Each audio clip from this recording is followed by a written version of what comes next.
ये हमारी खिड़की कब काम आएगी? ये आंख क्या है? खिड़की। किसे देखने के लिए? नैनों की खिड़की से तुझको पल पल मैं निहारूं, मन में बिठा लूं तेरी आरती उतारूं, मन में बिठा लूं तेरी आरती उतारूं, डाले रहूं तेरे चरणों में डेरा, यूं बीत जाए जीवन मेरा।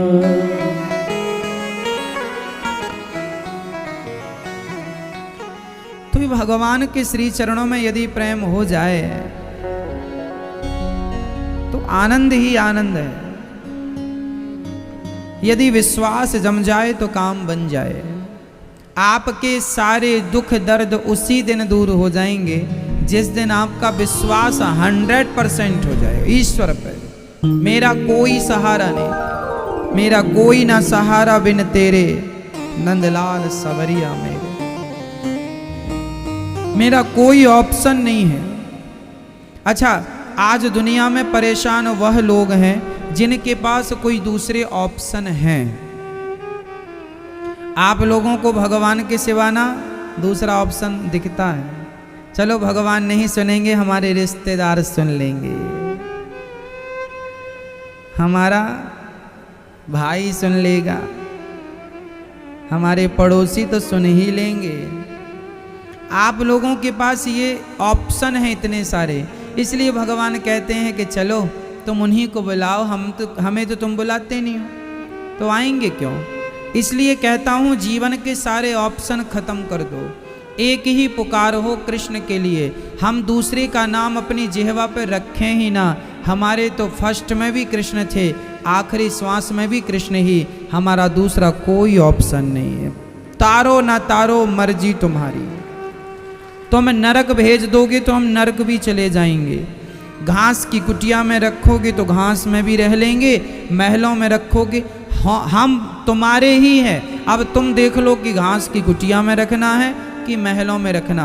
जब व्यक्ति पूर्ण विश्वास भगवान के चरणों में करता है, उसी क्षण उसके जीवन में दुखों का अंधकार समाप्त हो जाता है और ज्ञान का, सुख का प्रकाश स्टार्ट हो जाता है।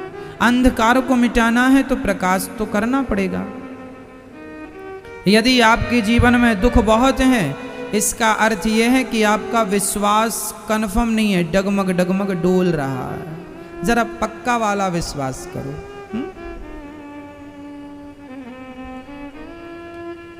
ऐसे भगवान जो विश्व की उत्पत्ति पालन संहार करते हैं, ऐसे भगवान जो समस्त दुखों का नाश करते हैं, तापत्रय विनाशाय, समस्त दुखों का नाश करते हैं। कोई भी दुख हो, कितना भी बड़ा दुख हो, है ना।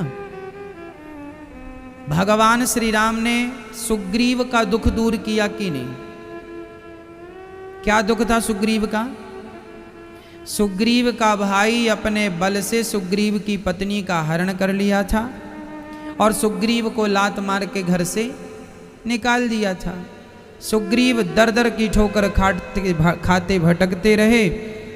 अंत में जब भगवान की शरण में आए तो भगवान ने खोई हुई पत्नी भी लौटा दी और खोया हुआ राज्य भी लौटा दिया। यदि सुग्रीव भी यहाँ वहाँ ठोकर खाते रहते, इनकी उनकी शरण में जाते रहते, तो क्या उनका भला होता? अरे जिनकी शरण में जाने से सुग्रीव और विभीषण का भला हुआ, जिनकी शरण में जाने से शबरी और केवट का भला हुआ, जिनकी शरण में जाने से मीरा और नरसी मेहता का भला हुआ, हम क्यों मूर्खों की तरह दूसरों के द्वार भटक रहे हैं? क्यों ना हम भी उन्हीं परमात्मा की शरण ग्रहण करें जिनकी शरण इन लोगों ने ग्रहण की। यदि ईश्वर ने उन लोगों का दुख दूर किया तो हमारी तो कोई दुश्मनी नहीं है भगवान से, हमारा क्यों नहीं करेंगे? परंतु जिस कॉन्फिडेंस, जिस विश्वास, जिस आस्था से इन्होंने शरण ग्रहण की, बस वो आस्था हम में चाहिए, वो श्रद्धा हम में चाहिए। हम में कमी कहाँ है, हम कमज़ोर कहाँ पड़ गए। हम कमी में, श्रद्धा में कमज़ोर पड़ गए, हम विश्वास में कमज़ोर पड़ गए। इसलिए माँ, भगवान के नाम पर विश्वास करना सीखो। और मैं आपसे कहता हूँ ना कि मरने के पहले 100 करोड़ नाम जपना है आपको। श्रीमन्नारायण श्रीमन्नारायण श्री, कितना जाप करना है? 100 करोड़ करो, करो नाम जप। जब नाम जप करने लगोगे तो आपकी आंखों के सामने सब चीजें दिखने लग जाएंगी। 2 और 2 4 कठिन तब तक लगता है जब तक हम स्कूल का मुंह नहीं देखते। छोटा सा बच्चा है, स्कूल आज पहली बार गया है, उससे कहो बेटा बताओ 2 और 2 कितना हुआ, क्या बता पाएगा? बोलो मेरी माँ। छोटा सा बच्चा आज पहली बार स्कूल गया है, पूछो 2 और 2 कितना होता है, नहीं बता पाएगा।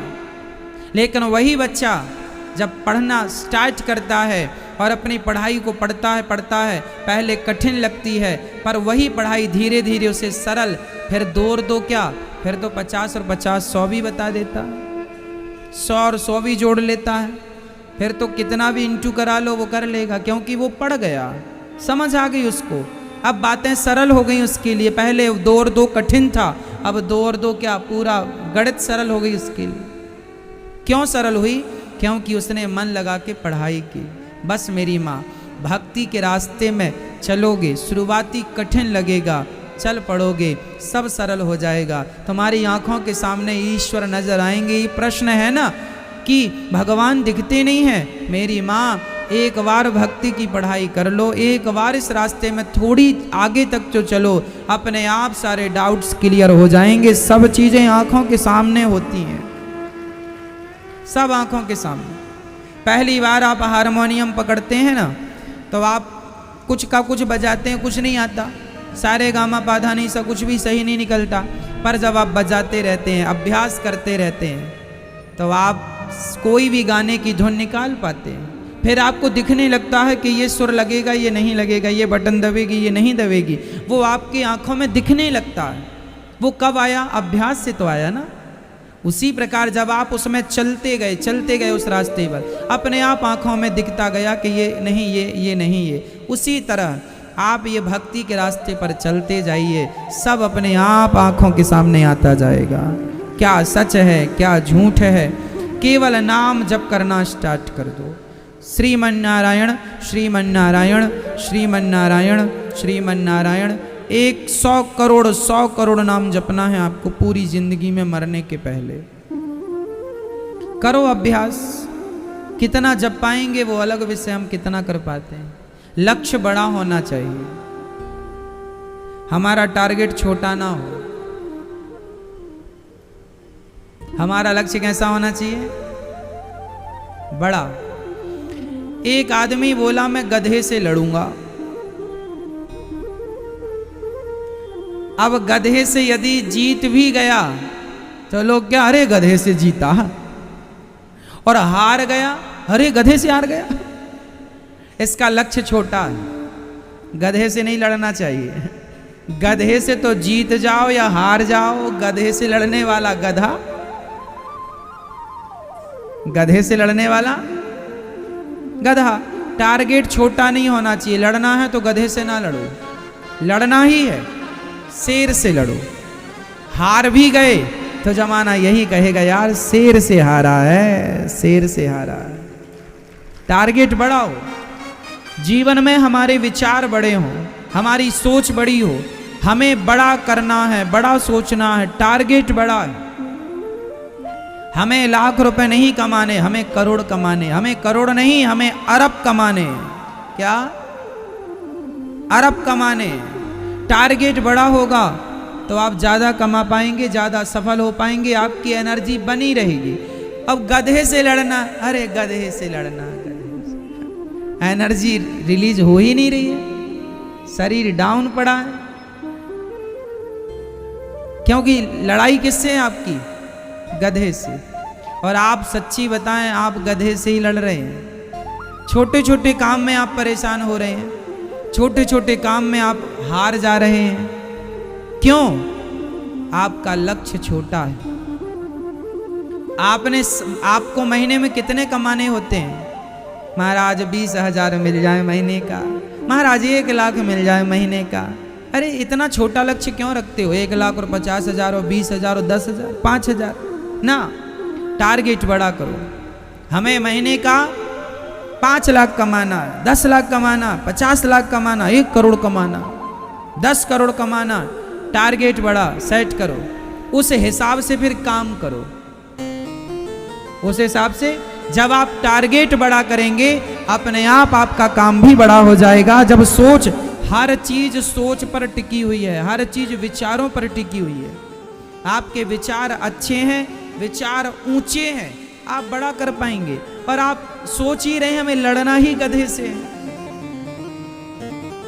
इससे कितनी आपकी ताकत होगी गधे से लड़ने के लिए?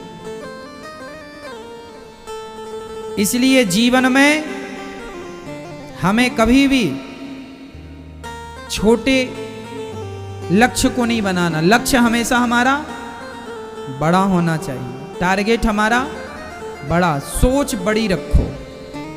50,000 नहीं कमाना आपको 5 लाख कमाना, 10 लाख कमाओ ना। तुम्हारे अंदर जितना खून है उतना ही टाटा बिरला अंबानी के पास भी शरीर में। तुम्हारी 2 आंखें हैं, उनकी भी 2 आंखें, तुम्हारे 2 पांव उनके। वो सेकंड में पैसा कमाते। टाटा बिरला, अडानी, अंबानी 1 सेकंड का उनका 50 लाख का टर्नओवर। 1 सेकंड का वो हर सेकंड पैसा लाखों में कमा रहे हैं, और तुम महीने में लाख नहीं कमा पा रहे हो। क्यों? क्यों?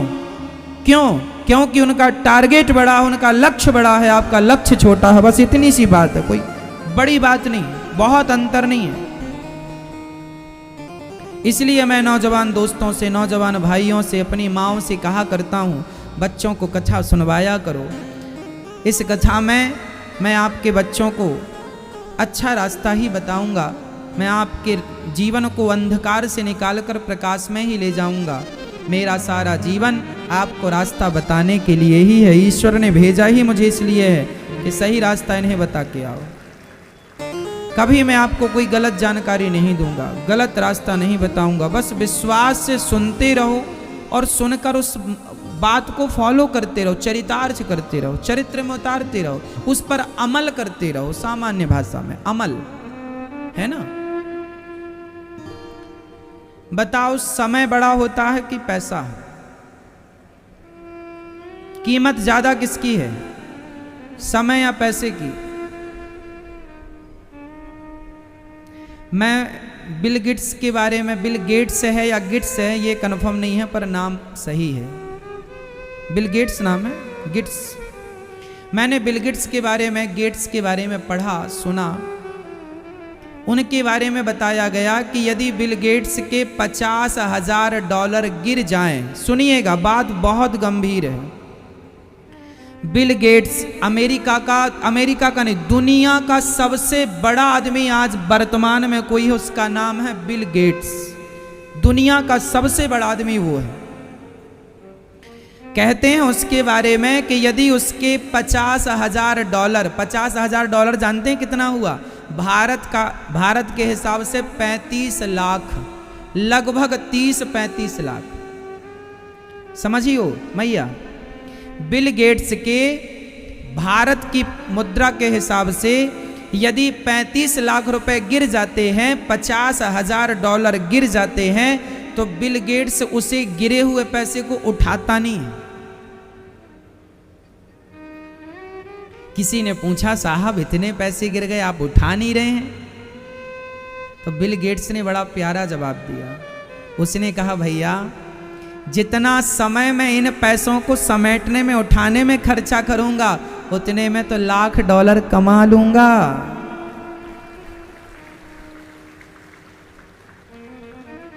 मैं ये नहीं कहता कि आप अपने पैसे गिर जाएं तो ना उठाओ ना।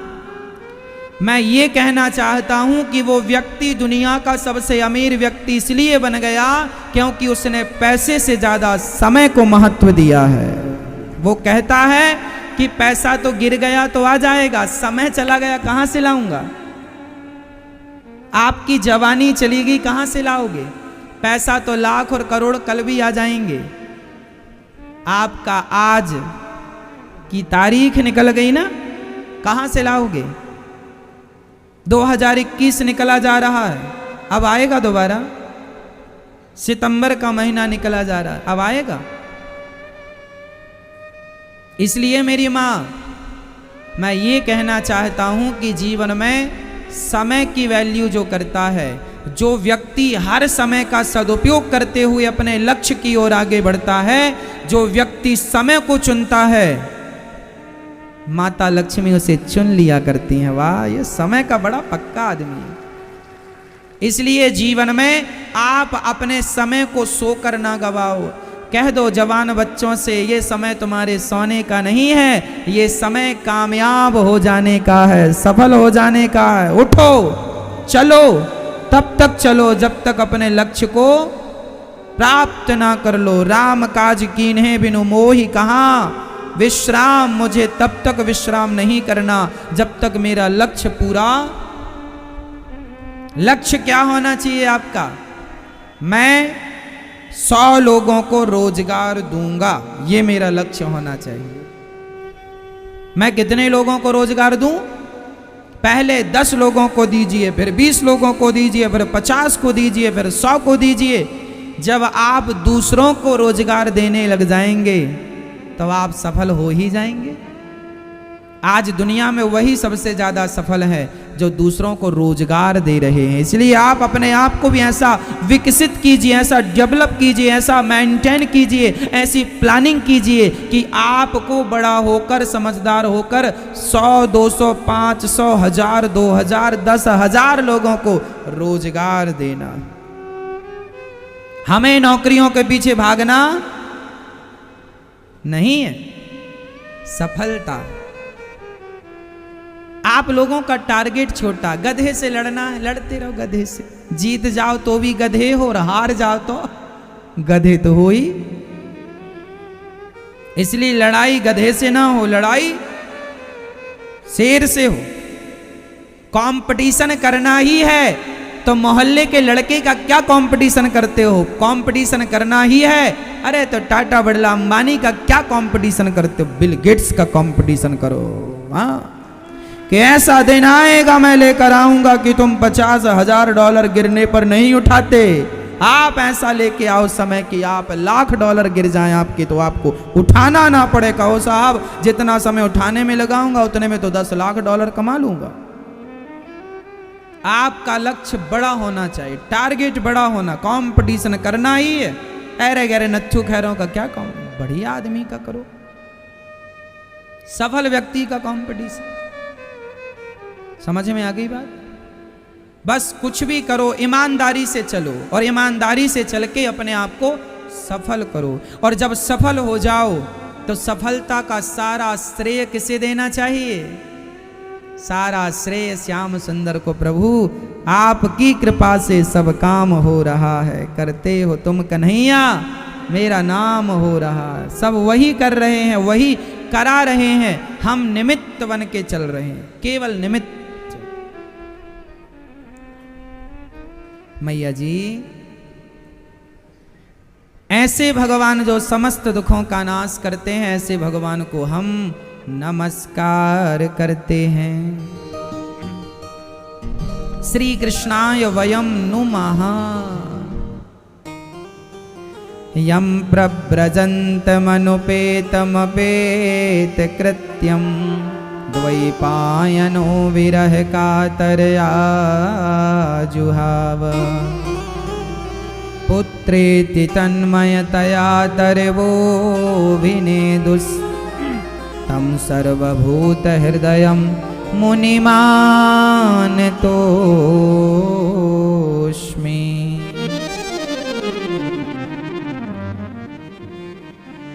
यम शुकदेव भगवान का जन्म हुआ, जन्म लेते ही वह निकल पड़े। जन्म लेते पिताजी ने कहा कहाँ जा रहे हो? पुत्र ने कहा पिताजी सफल होने जा रहा हूं। सुखदेव भगवान की छोटी सी कथा ये भी सिखाती है, सुखदेव जी जन्म लेते ही अपने आप को सफल बनाने के लिए निकल पड़े। हमारी सफलता कब है? जब हम इस शरीर से भगवान को प्राप्त कर लें। तो भगवान को प्राप्त कर लेना ही जीव मात्र की सफलता है। इसलिए सुखदेव भगवान जन्म लेते ही निकल पड़े सफल होने के लिए। पिताजी चिल्ला रहे हैं बेटा रुक जाओ, शादी कर लो, विवाह कर लो, फिर चले जाना। सुखदेव भगवान बोले ना पिताजी, ये संसार की माया बड़ी प्रबल है। जो इस माया में एक बार उलझता है तो ऐसा उलझता है कि फिर वो सुलझता नहीं। ये संसार ऐसे ही है कुछ, क्यों मकड़ी के जाल की तरह हमें ऐसा फंसाता है, फिर समय नहीं मिलता सुलझने का। इसलिए मेरी माँ सुखदेव जी कहते हैं हम गृहस्थी में नहीं आना चाहते, प्रेम पूर्वक भगवान का चिंतन करना चाहेंगे। जंगल में जाकर सुखदेव भगवान ने भगवान का चिंतन किया। रास्ते में कुछ स्त्रियां निर्वस्त्र होकर स्नान कर रही थीं। सुखदेव जी को देखकर उन्होंने वस्त्र धारण नहीं किए, जबकि व्यास जी को देखकर उन्होंने वस्त्र धारण कर लिए। तुरंत व्यास जी ने कन्याओं से कहा मेरे जवान बेटे को देखकर तो आपको लज्जा आई नहीं, मुझ बुढ़े को देखकर शर्म किस बात की है? कन्याओं ने कहा महाराज आपके पुत्र को तो यह भी ज्ञान नहीं है कि स्त्री और पुरुष में अंतर क्या है। आपको तो सब ज्ञान है, इसलिए हमें आपके बेटे से कोई लाज नहीं, क्योंकि उसे पता ही नहीं स्त्री क्या है पुरुष क्या है। ऐसे सुखदेव भगवान को नमस्कार करते हैं। आइए नैमिषारण्य चलते हैं, जहां 88,000 संतों की भीड़ लगी है और ये सारा जन समुदाय कथा श्रवण करने के लिए एकत्र हुए हैं। संत सौनक आदि ऋषि किसी भक्त का इंतजार कर रहे हैं। तब सूत जी आए। सौनक आदि ऋषि सूत जी का सम्मान करके उन्हें आसन देते हैं और कहते हैं महाराज हमें ऐसी कथा सुनाओ कि हमारा सारा अज्ञान नष्ट हो जाए और कृष्ण की प्राप्ति हो जाए। सूत जी कहते हैं कि मैं आपको सार सार सुनाता हूं। त्रेता में आप राम बन के भक्तों के लिए आए, द्वापर में आप श्री कृष्ण बन के भक्तों के लिए आए, इस कलयुग में हम आपको कैसे देखेंगे? तब भगवान ने कहा इस कलयुग में हम भागवत बन के आपके बीच में आएंगे। जहां जहां भागवत वहां वहां भगवान। अभी भागवत की गंगा भटिंडा में बह रही थी, अभी वहां पूरी हुई परसों, और उसके बाद आज 20 तारीख से यहाँ। तो आज भागवत जी की ये कथा है। यहाँ से वहाँ तक जीव मात्र का कल्याण करने के लिए भगवान स्वयं देखते हैं कि कहाँ कहाँ हमें जाना है। जहाँ जहाँ भगवान को लगता है कि हमें जाना चाहिए, वहाँ वहाँ जाके भगवान जी अपनी भक्ति को भागवत के द्वारा बिखेरते रहते हैं। ये भागवत की जो वर्षा है ना, जो भागवत श्रवण करता है आज उन्हीं पर भगवान की विशेष कृपा है। धन दौलत प्राप्त कर लेना भक्तों अलग बात है, पर भगवान की भक्ति में जितनी शांति है धन दौलत में नहीं है। आप पता नहीं इसका अनुभव कितना कर रहे हैं, पर हम इसका अनुभव करते हैं कि भागवत के बिना, भक्ति के बिना जीवन बिल्कुल सूना है, बिल्कुल बेकार है। हमारे जीवन में सब कुछ हो, एक सुंदर सी स्त्री हो, उसका खूब बढ़िया श्रृंगार हो, सब कुछ अच्छा हो, रूप अच्छा हो, रंग अच्छा हो, सोना चांदी बहुत पहन रखा हो, श्रृंगार अच्छा हो, पर उसकी नाक काट ली जाए तो बिना नाक के वो महिला कैसी लगेगी? जैसे बिना नाक की सुंदर स्त्री शोभा नहीं पाती, उसी प्रकार बिना भक्ति के व्यक्ति की तो मानो नाक कटी है, वो कैसे शोभा पाएगा? आपने बहुत धन जोड़ लिया है, बहुत सज्जा सामान जोड़ लिया है, बहुत बड़ा बंगला घर बना लिया है, बहुत सम्मान प्रतिष्ठा पाली है, लेकिन भक्ति नहीं पाई तो वो नाक कटी जैसी बात है। भक्ति के बिना मनुष्य की मानो नाक कटी है। इसलिए धन दौलत होना बुरा नहीं है, सम्मान प्रतिष्ठा होना बुरा नहीं है, पर सबके होते हुए भी भगवान की भक्ति होना बहुत जरूरी है, बहुत जरूरी है। सारी जिंदगी हम कुछ भी कर लें पर भगवान की शरणागति ना कर पाए तो प्रश्न खड़ा हुआ, फिर क्या किया, है ना। सच्चिदानंद रूपाय विश्वोत्पत्त्यादि हेतवे तापत्रय विनाशाय श्री कृष्णाय वयं नुमः। भगवान कैसे हैं? सच्चित आनंद, सच्चिदानंद। भगवान ही सत्य हैं, ईश्वर ही चित हैं, ईश्वर ही आनंद है। अच्छा, भगवान को ही सत्य क्यों कहा जाता है? कारण इसलिए है कि देखो हम लोग परिवर्तनशील हैं, हम रोज बदल रहे हैं, पर भगवान तो नहीं बदल रहे हैं, है ना। हम नहीं थे तो भी बिहारी जी थे, तो भी वृंदावन था। हम हैं तो भी बिहारी जी हैं, तो भी वृंदावन है। हम नहीं रहेंगे तो भी बिहारी जी हैं, तो भी वृंदावन। मतलब हम तो आए और चले गए, हम परिवर्तनशील हैं, बदलने वाले हैं, पर भगवान कहाँ बदल रहे हैं। जगन्नाथ जी तब भी वैसे ही थे, आज भी वैसे ही, आगे भी वैसे। हम रहें ना रहें क्या फर्क पड़ता है। इसलिए हम बदलाव वाले हैं, परिवर्तन हम में है, ईश्वर में परिवर्तन नहीं है। और सत्य उसी को कहते हैं जो कभी परिवर्तित ना हो। ईश्वर ही ऐसे हैं। यदि हम प्रकृति की बात करें तो प्रकृति भी परिवर्तनशील है। आपका शहर 50 साल पहले जैसा था आज वैसा नहीं है, और आज जैसा है आज के 50 साल बाद वैसा नहीं। मतलब शहर भी तो बदल रहे हैं, गांव के नक्शे भी तो बदल रहे हैं, मतलब प्रकृति भी तो बदल रही है ना, है ना। तो हम भी परिवर्तनशील हैं, प्रकृति भी परिवर्तनशील है, पर भगवान ज्यों की त्यों हैं। तब भी वो सत्य थे, आज भी वो सत्य हैं, आगे भी वो सत्य रहेंगे। इसलिए ब्रह्म सत्यम जगन मिथ्या, इसलिए ईश्वर सत्य है। ये संसार व्यवहार के लिए बहुत अच्छा है ना।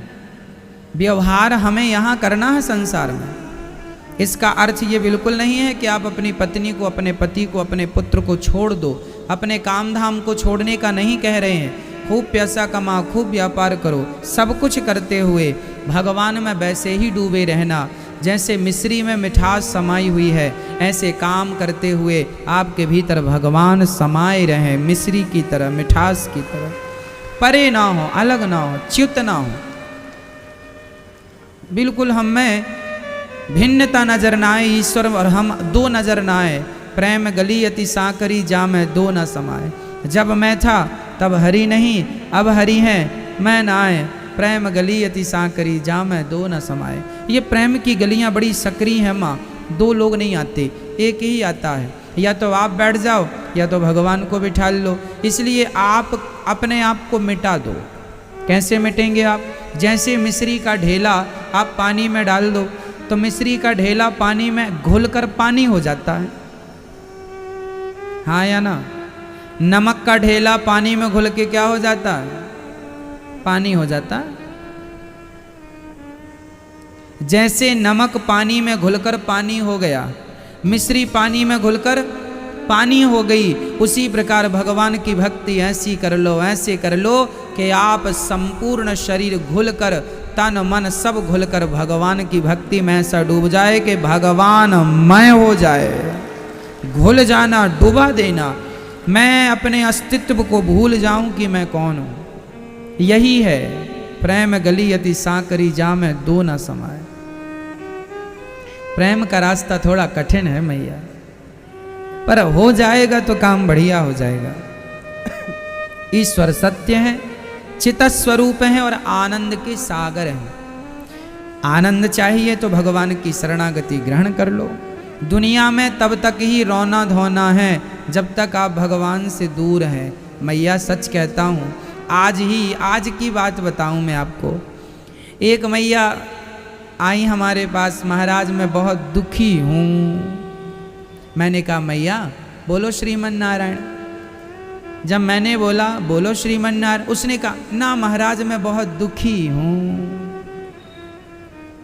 मैंने फिर बोला मैया बोलो श्रीमन नारायण, ना महाराज मैं बहुत दुखी हूं, कोई उपाय बताओ, बहुत परेशान हूं। मैंने कहा मैया बोलो श्रीमन नारायण, ना महाराज मैं बहुत दुखी हूं।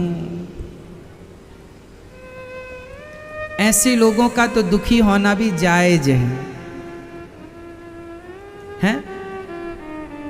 हम बुला रहे हैं कि बोलो श्रीमन नारायण, स्पष्ट मना कर रही है ना महाराज मैं दुखी हूं, बोलो श्रीमन नारायण, ना महाराज मैं दुखी हूं।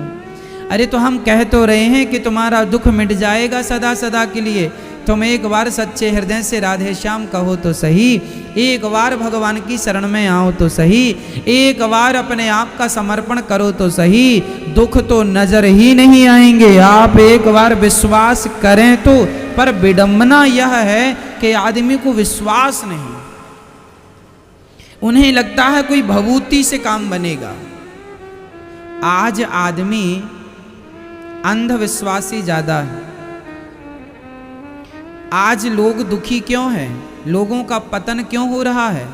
आज लोगों को अंधविश्वास ज्यादा, उन्हें लगता कोई भभूति से काम होना है, इसलिए वो भगवान के नाम पे विश्वास नहीं है उनको। एक बार कबीर दास जी के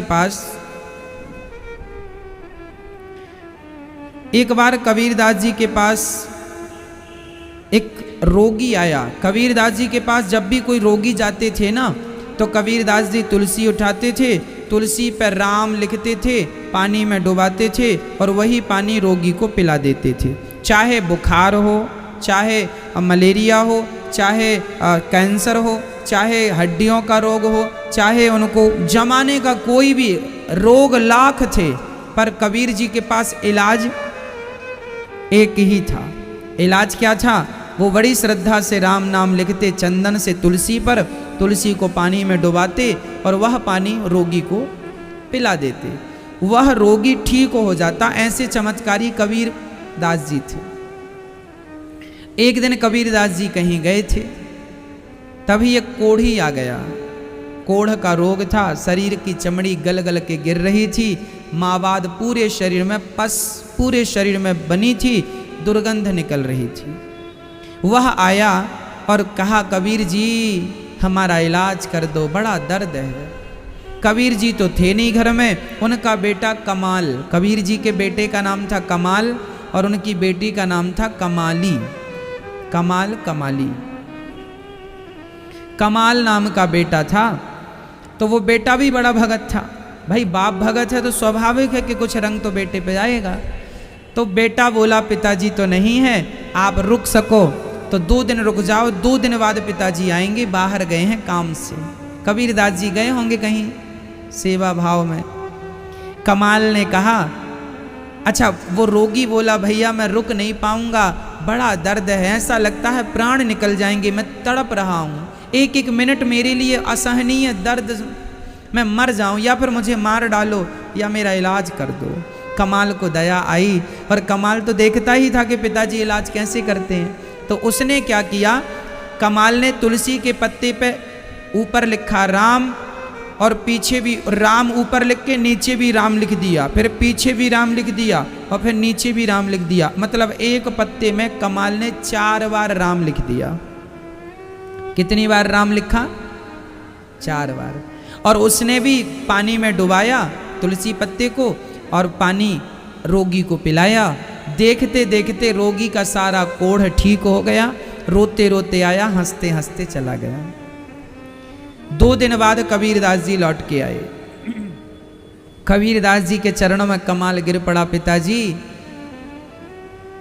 कमाल हो गया, कमाल हो गया। अरे कमाल, क्या कमाल कर दिया तूने? कमाल पिताजी 2 दिन पहले कोढ़ी आया था, आपके बारे में पूछ रहा था, आप थे नहीं, तो मैंने तुलसी के पत्ते में राम राम राम राम लिखकर पानी में डुबा के पिला दिया, कोढ़ ठीक हो गया।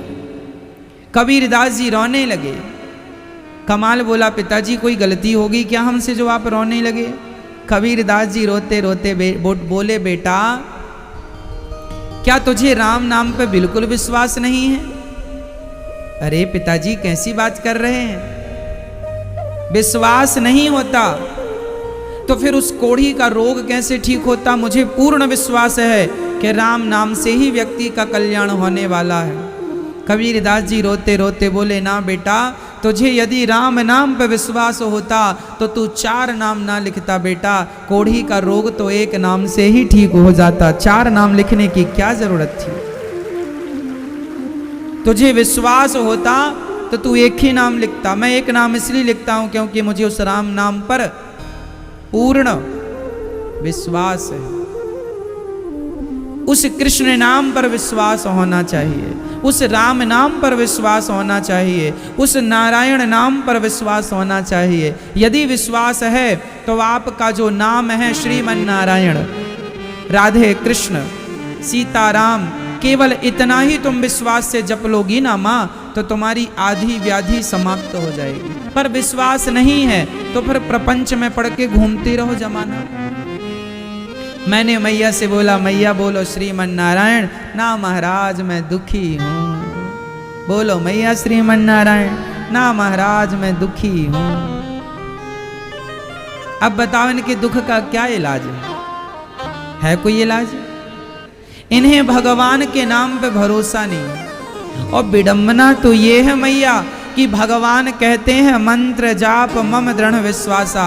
अच्छा, शर्त यह है कि जब तक हम भगवान पे भरोसा नहीं करेंगे तब तक हमारा दुख जाएगा नहीं। और आज के आदमी को भरोसा होता नहीं।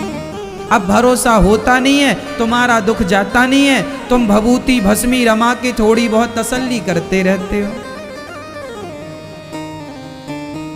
इसलिए भगवान का नाम जपो मैया, विश्वास के साथ जपो। मैं बताऊं आपको, मैं अपनी बात बताऊं, मेरी तो माता भी कृष्ण है, मेरे तो पिता भी कृष्ण है, मेरे तो दोस्त भी कृष्ण है, और कुछ कहना हो तो कृष्ण, मेरा दूसरा कोई नहीं है कृष्ण के सिवा। मैं तो कभी भगवान का सहारा, भगवान के नाम को नहीं छोड़ता। मैं केवल अपने श्रीमन नारायण, श्रीमन नारायण। अब आप कहेंगे महाराज जी आप कृष्ण की पुजारी हैं तो नारायण क्यों कह रहे हैं? फिर मैं आपको स्पष्ट कर दूं, नारायण ही श्री कृष्ण है और नारायण ही श्री राम है। इनमें कोई भेद नहीं मानना हमें कभी। मैं ये बात बार बार इसलिए दोहराता हूं कि आपके अंदर का भेद मिट जाए।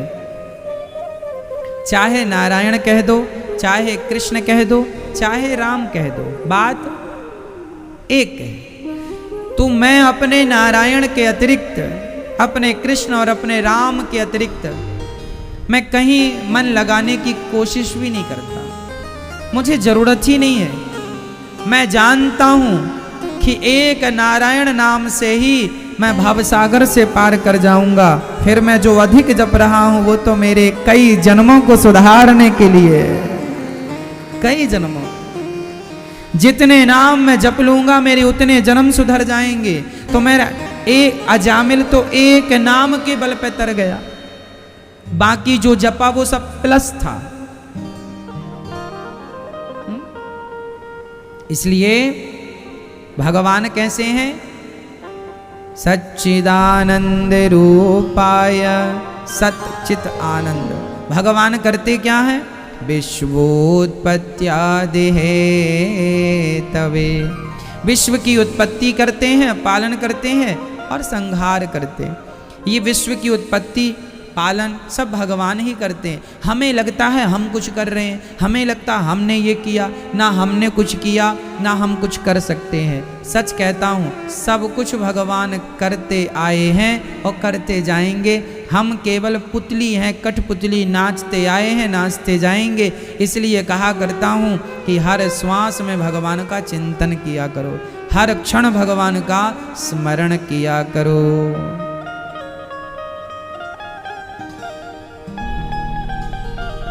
है ना? भगवान का चिंतन हर श्वास में, हर श्वास में हो सुमिरन तेरा यूं बीत जाए जीवन मेरा। हर श्वास में हो सुमिरन तेरा यूं बीत जाए जीवन मेरा। जरा मस्ती से